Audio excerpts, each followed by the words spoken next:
Mint oil works. That's the problem. It works until it quits and then it stops. There's even been studies where they've used mountain lion urine to try to get rid of rats, and even that stops working. Today, we're going to talk to you about how mint oil does work as a repellent for rats and mice, and then why it stops working and why it doesn't work. So jump in, we're going to go through everything, and we're going to show you exactly what to do so you can get rid of rats and mice. So when you go on the internet, there's tons of people that say using mint oil will repel rats and mice and get rid of your problem. And they're not lying. It can definitely help, and it does cause a little bit of an irritation, so you can see reduced activity, and even sometimes the issue does go away. The oil isn't the myth, the durability is.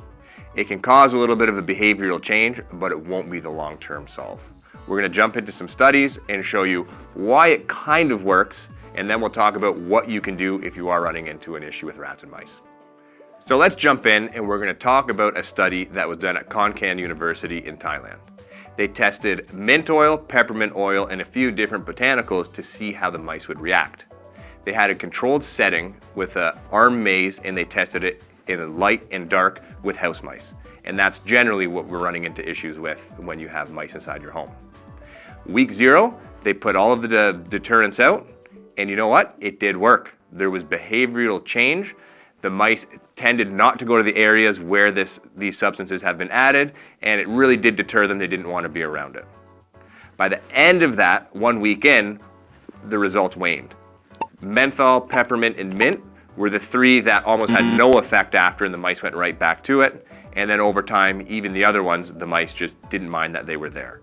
What that shows is that the potency of this wanes very quick, and as soon as that potency is gone, the mice just don't care and they go right back to it. So it's not a great long-term solution. So it can have a little bit of a behavioral change. It can act as a deterrent, but as that scent wanes, the mice go right back to what they were doing and they don't mind at all. So we're going to jump into another study, and this was done by a Polish team in Norway. There was a colony of 40 to 50 rats where there's been no pest control for 5 years, and they've been free living. They are not lab rats. They used some stuff that was even stronger. They used fox, coyote, and even mountain lion urine, and they were able to get lion feces and put these all around. They had food in 2 boxes. One had all the scents, and one didn't. And you know what the result was? Absolutely nothing. No avoidance at all. There was no difference in how fast they took the food. There was no difference in how fast they went to it right away. They just went right around and continued to go, groom, and there's no hesitation at all. The rats actually cleared 15 pellets in under 26 minutes with tiger urine in the bowl. So the conclusion to all of this is that using any sort of scent, even predator scent, is not going to be enough to get rid of any sort of infestation where rats or mice are comfortable and well established.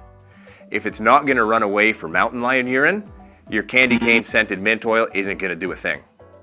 So if mice and rats have been around burrows, droppings, nesting, and they haven't had any issues, they're looking at their environment and they're comfortable. In the lab, it's understandable that there's a little bit of a deterrent because it's sterile, it's clean, and there's no outside factors. When you pull this into your house or into an environment where they're already running around, it does little to no good at all. A good way to look at it is if a bear walked by your house and went to the washroom and you came home, you're not going to move out of there and leave. You're likely going to look to see why it's there, go about your day, and unless there's some sort of danger that comes there, you're going to continue doing what you're doing. So we'll talk about a couple strategies if you are having a rodent issue on how to get rid of them for the long term. So you have a rat or mouse infestation that you want to get rid of. What actually works? You want to look at the big 3. Number 1 is eliminating food source.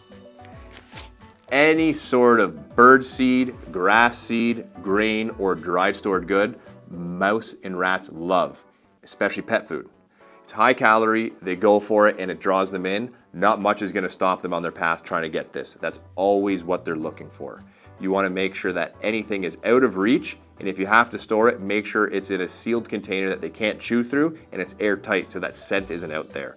That is the number 1 thing that's going to draw them in. Second thing is you want to eliminate nesting material.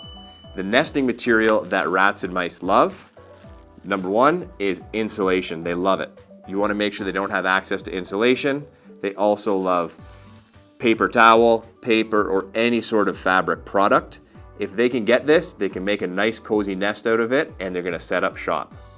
We've even seen at a call, someone was using mint-soaked cotton balls. They had dried out, and the mice actually took the cotton balls, brought them into their nest, and used it to stay in. So if you do decide to try the mint oil, make sure you remove that, because as soon as that wears away, you're giving them a free, nice, warm nest. Number 3, and this is the most important, is exclusion. Mice, they fit into a gap that a dime or pencil can go into. If their head fits in, their body follows. You want to check everywhere around your home or area that you're trying to exclude, and you want to seal it up. Rats, they need a bit of a bigger hole. Either between the size of a quarter up to about a loonie, they will get in there. So you want to make sure you've eliminated any way that they can access in. And how do you do that?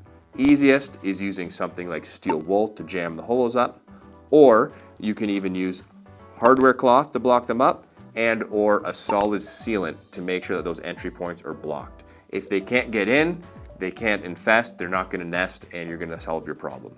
If you have mice or rats that are inside and they leave, but the holes are open, even if you got a miracle and the mint oil worked, that entry point's there, they'll be right back in as soon as that wears off. So now that you've addressed the big 3, you do want to make sure that you eliminate the infestation. Easy recommendations would be using rodenticide bait, use it safely in a bait station, or you can use mechanical traps or another method where you can make sure that those mice are gone.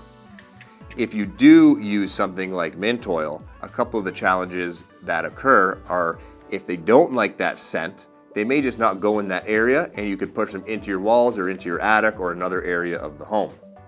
And when you are doing any sort of elimination, you need to verify.